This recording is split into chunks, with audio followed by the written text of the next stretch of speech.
Всем привет, это Кинолания, и сегодня мы вновь рассказываем вам о том, что интересного можно посмотреть в кино. Уже по традиции в преддверии Дня Победы на большие экраны выходят фильмы о Великой Отечественной войне. Не всегда они хорошие, но премьера этого года стала приятной неожиданностью. Итак, уже сегодня в кино вы можете посмотреть картину «Коридор бессмертия». Я говорю, нас, граждан Ленинграда, не поколеблет грохот канонад.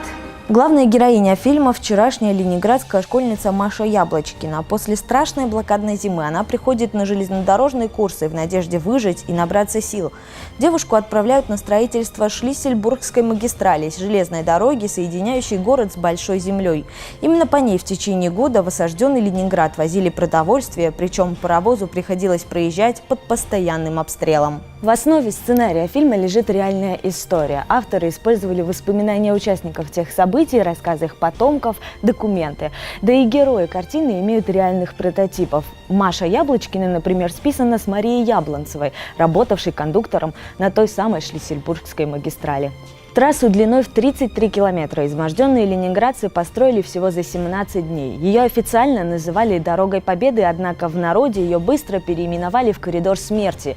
Все потому, что трасса располагалась всего в 4 километрах от позиций немцев.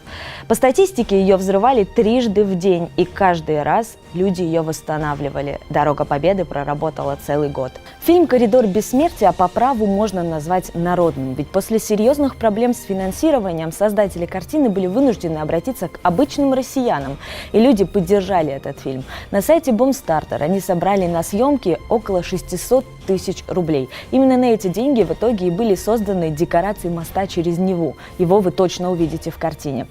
Люди, кроме того, бесплатно играли и в массовке. Список тех, кто помогал картине появиться, идет после титров, и он кажется действительно бесконечным. Главные роли в картине исполнили далеко не звезды российского кинематографа. Авторы сознательно взяли малоизвестных актеров. В итоге история войны, реальной войны, разворачивается на наших глазах.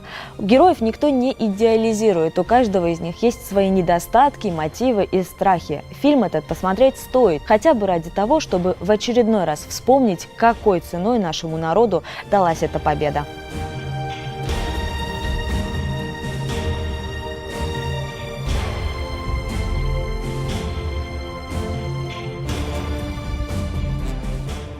«Коридор бессмертия», конечно, не единственная премьера этой недели. Вот что еще стартует на больших экранах уже сейчас. В кино уже можно посмотреть картину «Война Анны». Главная героиня – маленькая девочка. Вся ее семья погибает во время массового расстрела. Она же чудом выживает. Мать закрыла ее своим телом. Больше 2 лет девочка живет, прячась в нерабочем камине в комендатуре, пока деревню не освобождают от нацистов. Невероятно, но Анне удается не только выжить, но и сохранить в себе человека. 9-летняя Марта Козлова, сыгравшая Анну, получила за эту роль престижную премию Ника. На больших экранах уже идет и фильм «Отель Мумбаи. Противостояние». Картина расскажет о реальных террористических актах в Индии, которые произошли в ноябре 2008 года. Именно тогда в роскошный отель ворвались боевики и начали стрельбу по ничего не понимающим постояльцам. Жуткая история о том, как невинные люди будут пытаться спастись от террористов. В кино выходит «Многострадальное братство» Павла Лунгина. Действие картины разворачивается в 1988 году, в канун вывода советских войск из Афганистана. Командование мотострелковой дивизии планирует отход через перевал подконтрольной группировки маджахедов. Разведка пытается договориться о перемирии с душманами, но дело осложняется тем, что в плен к ним попадает советский военный пилот. Начинается игра, в которой переплетаются интересы десятков разных сторон, а в центре этого солдаты, для которых важнее всего правило не бросать своих. И еще одна премьера – комедия «Отпетые мошенницы». В этом фильме фантастически красивая Энн Хэтэуэй будет учить совершенно несуразную Ребел Уилсон быть успешной мошенницей. Все это, само собой, будет происходить весело и задорно. Как? Смотрите в кино. Ну и еще несколько фильмов, которые могут вас заинтересовать.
После Великой Победы в Советском Союзе снимали сотни фильмов о войне. Многие из них стали настоящей классикой. Мы каждый год пересматриваем «В бой идут одни старики», «Балладу о солдате», «А зори здесь тихие». Но есть еще одна картина, о которой часто незаслуженно забывают. Это «Отец солдата». Главный герой фильма – обычный крестьянин Георгий Махарашвили. Дома он выращивал виноград, но когда его сын получает ранение на фронте, он собирает свои пожитки и отправляется к нему.